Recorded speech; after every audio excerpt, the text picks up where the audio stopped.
கடலில் நடந்த அதிசயம்.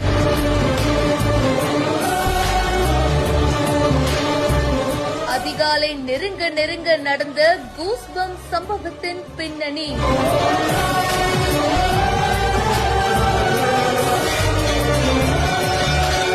வானில் நடந்த அதிசயத்தை பார்த்து பக்தி பரவசத்தில் பக்தர்கள்.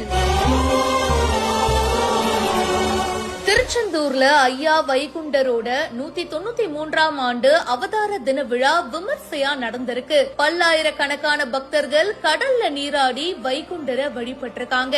ஐயா வைகுண்டரோட 193ஆம் ஆண்டு அவதார தின விழா திருச்செந்தூர் கடற்கரை பகுதியில இருக்கிற ஐயா வைகுண்டரோட அவதார பதியில வெகு விமர்சையா நடந்திருக்கு. காலையில 6:30 மணிக்கு சூரிய உதயத்துல திருச்செந்தூர் கடல்ல பதமிட்டு சூரிய பிரகாச சுத்த ஐயா வைகுண்டரை அவதார பதிக்கு அழைத்து வரும் நிகழ்ச்சியும் நடந்துச்சு. சூரிய உதயத்துக்காக அங்க வெயிட் பண்ணிட்டு இருந்திருக்காங்க. அப்போ வானத்துல பாத்தீங்கன்னா கருடன் வட்டமிட்டு இருக்குங்க. ஐயா வைகுண்டரே வந்த மாதிரி பக்தர்கள் பரவசம் அடைஞ்சிருக்காங்க. இன்னொரு பக்கம் சூரியன் உதயமும் வந்திருக்கு. சூரியன் வந்ததும் கடற்கரையில நின்ன ஆயிரக்கணக்கான பக்தர்கள் ஐயா வைகுண்டர் அவதரித்ததா எண்ணி பக்தியோட கோஷமிட்டு கும்பிட்டிருக்காங்க. சிறப்பு பூஜைகளும் போயிருக்கு. பக்தர்கள் நீண்ட வரிசையில நின்னு தரிசனமும் செஞ்சிருக்காங்க. இந்த வீடியோல இப்ப சமூக வலைதளங்கள்ல வேகமா பரவிட்டு இருக்கு. இத பத்தி உங்களுடைய கருத்துக்களை சொல்லுங்க. இப்பவே ஃபாலோ பண்ணுங்க.